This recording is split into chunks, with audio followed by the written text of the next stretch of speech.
Hi friends, ఒక మంచి కథతో మీ ముందుకు వచ్చాను. వినండి, వినిపించండి, లైక్ చేయండి, సబ్స్క్రైబ్ చేయండి, నన్ను ఎంకరేజ్ చేయండి. పూర్వం ఒక గ్రామంలో విశ్వరూపాచార్య అని ఒక వేద పండితుడు ఉన్నాడు. ఆయన వేదాలు, శాస్త్రాలు, ఉపనిషత్తులు అన్నీ తెలిసిన ప్రముఖ పండితుడు. ఒకసారి ఆ దేశపు రాజు ఆ పండితుడిని సభకి ఆహ్వానించాడు. మంచి విషయాలు, రాజ్యానికి సంబంధించినవి, లోకోపకారానికి సంబంధించినవి, పండిత చర్చలు ఇలా చాలా సాగాయి ఆ సభలో. ఆ తర్వాత చర్చ చివరిలో ఇలా అన్నాడు: అయ్యా, నువ్వు జ్ఞానివి, విద్యావంతుడు, కానీ నీ కొడుకు ఇంత మూర్ఖుడేంటి? అతనిని కూడా కాస్త చదివించండి. అతనికి బంగారం, వెండి ఏది విలువైనదో కూడా తెలియదు ఆ రెండింటిలో అని రాజు పెద్దగా నవ్వుతూ అన్నాడు. సరదాగా అన్నట్టు అన్నాడు అనమాట. కానీ ఆ పండితుడికి మనస్సు చివుక్కుమన్నది. ఇంటికి వచ్చి తన కొడుకుని, ఆ బిడ్డ పేరు రామభద్రాచారి, నాన్న, బంగారం, వెండి ఈ రెండింట్లో ఏది విలువైనదిరా అని అడిగాడు. కొంచెం కూడా ఆలోచించకుండా అబ్బాయి బంగారం నాన్నగారు అన్నాడు. అనేటప్పటికీ, మరి రాజుగారు నిన్ను తెలివి తక్కువవాడు అని ఎందుకు హేళన చేశాడు? అందరి ముందు నన్ను నవ్వుతూ హేళన చేశాడు అని తండ్రి బాధపడ్డాడు. అప్పుడు అసలు విషయం ఆ అబ్బాయికి అర్థమైంది. అప్పటి వరకు ఏం జరిగిందో తండ్రికి తెలియదు. ఇప్పుడు అసలు విషయం ఆ అబ్బాయి చెప్పాడు. నాన్నగారు, ప్రతిరోజు ఈ ఊరికి దగ్గరలో ఒక సభ రాజుగారు నిర్వహిస్తారు. పేరు పొందిన వాళ్ళంతా, గొప్ప గొప్ప వాళ్ళు, పెద్ద పెద్ద వాళ్ళు అందరూ కూడా అక్కడికి వచ్చి వెళ్తూ ఉంటారు.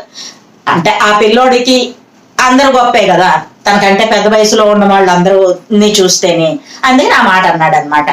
అందరూ వస్తారు. అప్పుడు ఆ సభ ఏమో నేను వెళ్ళే బడికి దారిలో ఉన్నది. రాజుగారు నన్ను చూడగానే పిలుస్తారు. చేతిలో ఒక బంగారం కాసు, ఒక వెండి కాసు పెట్టుకొని, ఒక వెండి నాణం, ఒక బంగారు నాణం పెట్టుకొని, ఈ రెండింటిలో విలువైనది ఏదో నువ్వు తీసుకో అని అంటారు.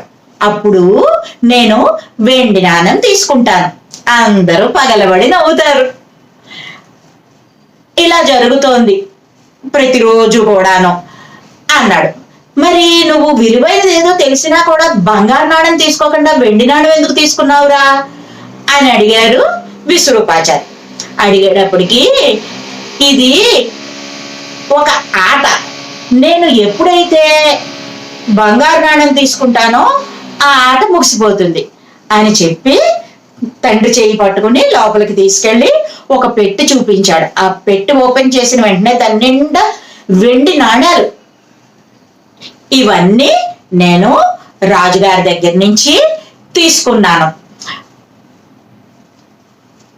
ఇంత చిన్న వయసులోనే వాడికి ఏం చేస్తే నేను సంపాదించగలను?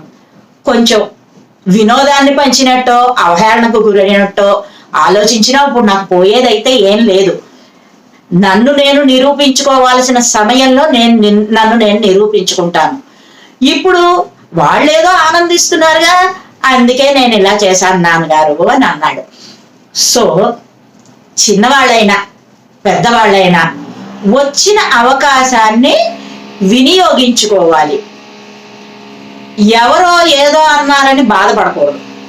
అనవసరం. మనకి వచ్చిన అవకాశాన్ని సద్వినియోగం చేసుకోవడమే, అదే మన గొప్పతనం. ఎప్పుడైనా సరే అది మనల్ని జీవితంలో ఎప్పుడు పైన నిలబెడుతుంది. అదే ఈ కథలో నీతి. మరో మంచి కథతో మళ్ళీ కలుద్దామా? Bye friends.